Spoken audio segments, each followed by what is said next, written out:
তো রহমতের নবীকে 13টা বছর দেখলো কালেমা পড়লো না, আর তরবারি নিয়ে আসছে জবাই করতে, কালেমাওয়ালা হয়ে গেছে।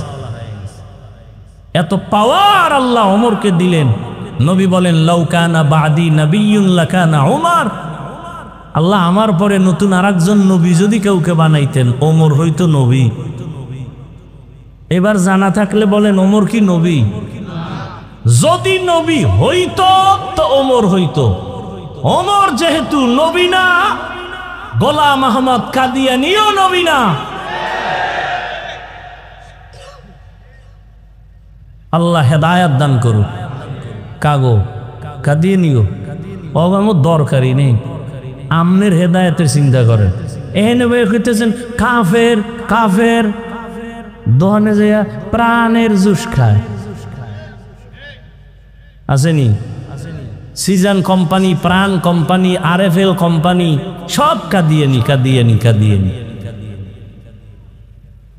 ঘামের টাকা দিতেছেন ওদেরকে। আল্লাহ হেদায়াত দান করুন। দুনিয়াতে আল্লাহ মানুষ পাঠাবার আগেই মানুষকে সৃষ্টির শ্রেষ্ঠ মর্যাদা দিবেন আল্লাহ সিদ্ধান্ত নিয়ে নিলেন। পাঠাবার পরে না, আগে আল্লাহ সিদ্ধান্ত নিলেন স্থায়ী না অস্থায়ী। স্থায়ী সিদ্ধান্ত নিলেন মানুষ হবে সৃষ্টির শ্রেষ্ঠ।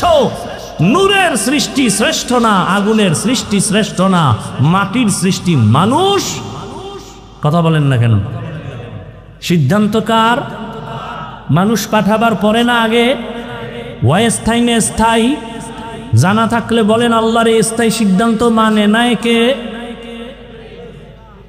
ওয়ালাকাদ কাররামনা বানি আদম ওয়া হামালনাহুম ফিল বাররি ওয়াল বাহরি ওয়া রাযাকনাহুম মিনাত তাইয়্যিবাত ওয়া ফাদ্দালনাহুম আলা কাসীরিম মিম্মান খালাকনা তাফদীলা।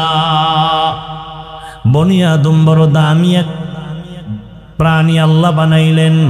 আল্লাহ বলেন এদের এত দাম, জমিনে চলার জন্য পথ দিলাম, পানির মধ্যে চলার মতো ব্যবস্থা আমি করলাম। পানির মধ্যে চলে মানুষ।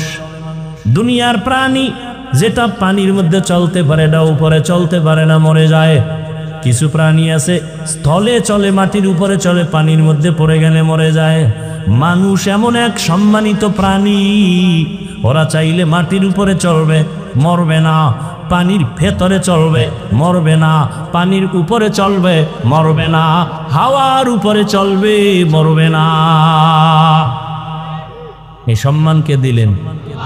দেখা যা কুরআনো মে আয়ে মুহতারাম মুস্তফা কি উম্মতে খায়রুল উমাম। বনি আদম বড় দামি, এদের জন্য আল্লাহ বলেন আমি উত্তম খানার আয়োজন করেছি। আমি পিপিলিকার খানাও দেই, আমি উড়ন্ত পাখির খানাও দেই। হাজারো কোটি মাছ নদীর মধ্যে খানা কে দেন? জঙ্গলের ভেতরে হাজারো প্রাণীকে খাওয়ায়। সমুদ্রের ভেতরে বড় বড় বড় সমুদ্রে এক একটা মাছ আছে, নীল তিমি তার নাম। নীল তিমির খানার তালিকায় লেখা প্রতিদিন 1000 কেজি চিংড়ি মাছ একটা নীল তিমির জন্য কে খাওয়ায়? জমিনের মধ্যে একটা পাহাড় আছে কহে কাফ, ওই পাহাড়ের মধ্যে একটা প্রাণী বসবাস করে সিমর্গ। ওই প্রাণীটার প্রতিদিনের খাদ্য তালিকা 40টা মোটা তাজা হাতি। সুবহানাল্লাহ বলবেন না? কে খাওয়ায়? ওয়াদারুযুকু মান তাশাউ বিগাইরি হিসাব।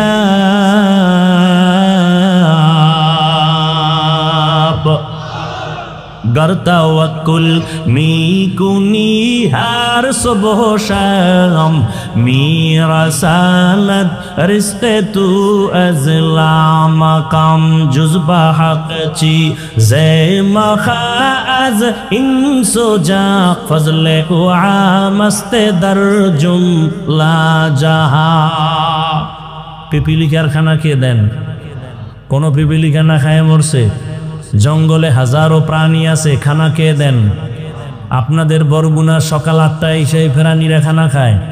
সকালবেলা একটা পাখি বের হয়, বের হইয়া খোলা আকাশে উড়ে, সন্ধ্যাবেলা নিজের পেট ভরে বাচ্চার খানা নিয়ে বাসায় হাজির। কে খাওয়াইলো? কিতাবে আছে একটা কাক, কাক কাক চিনেন না? কাক কালো, কোকিল কালো, কালো মাথার কেশ, এর চেয়ে বসি কালো মনের হিংসালেশ।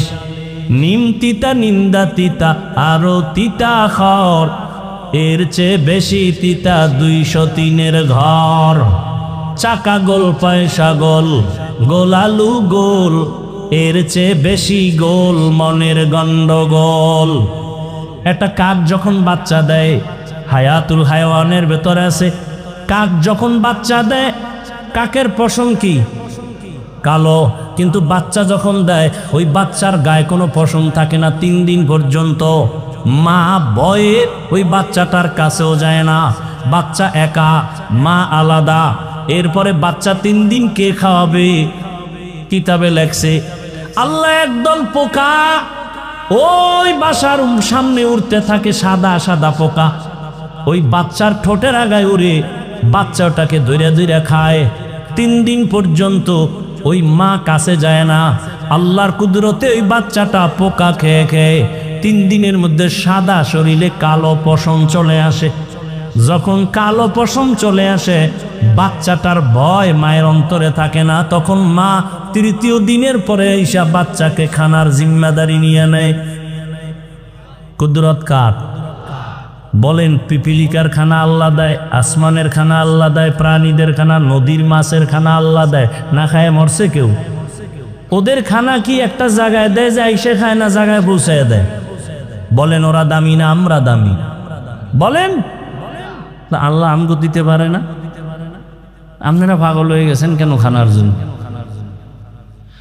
আমরা তো ওদের থেকে আরো দামি। পিপিলিকার খানা যদি আল্লাহ গর্তে দিতে পারেন, নদীর মাছের খানা যদি ভেতরে পৌঁছায় দিতে পারেন, আমরা তো আল্লাহর পেয়ারা গোলাম। আল্লাহ তো আমাদের ঘরে খানা দিয়া যাবেন, কিন্তু দেন না কেন? দেয় না তো দেন, আমরা খুঁজাও পাইতেছি না। কারণটা কি? এর একমাত্র কারণ, ওরা কেন পায় আমরা কেন পাই না? ওরা আল্লাহর ডিউটি ঠিক মতো পালন করে, বেয়াদবি করে না। আর মানুষ পদে পদে আল্লাহর তা খাইয়া লইয়া আল্লাহর সাথে বেঈমানি করে। আল্লাহর হুকুম ঠিক মতো আমরা মানি না। স্লোগান তো দেই কেউ খাবে কেউ খাবে না, তা হবে না তা হবে না।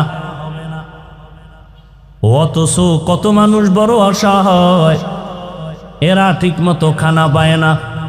আল্লাহ বলেন, মানুষ তোমার জন্য পিওর খানার আয়োজন করেছি। কুকুরেও খায়, তুমিও খাও, তবে কুকুরের থেকে তোমার খানা পিওর। মানুষের খানা যত আছে সব কাবার লাগায় দিছেন। তুমি ভাত খাইবা, চাল কাবারে লাগান। বাহিরের ময়লা যেন তোমাকে ক্ষতি না করে। রুটি খাইবা, গমটাও কাবারে আটকায় দিছেন। ফল খাইবা, কাবারে আটকানো। মাছ খাইবা, কাবারে আটকানো। গোস্ত খাইবা, চামড়ার কাবার দেওয়া। একজনকে আমি চামড়া খাবো, পশমের কাবার পিলা খা। কিছু কিছু ফল আছে এটা কাবার সহ খাওয়া যায়, তাহলে এটা কেমনে খাবে? এটার কাবার থাকলেও কাবারটা এত সব ময়লা, এটা ধরে রাখতে পারে না, ময়লা থাকে না। আপেল খাও কাবার সহ, ময়লা আটকাবে না। হালকা পানি দাও, একটা টিস্যু দিয়ে মোছা দাও, ময়লা থাকবে না। আর যেটি আটকাবে, এই কাবারগুলো ফেলে ভেতরের পিওরটা খাও। কি সুন্দর কাঁঠাল, কি সুন্দর আম, কি সুন্দর লিচু, 12 মাস কে খাওয়ায়? নিমক হারাম মানুষ বাম হাত দিয়ে খায়, বিসমিল্লাহও কয় না। আছে না নাই?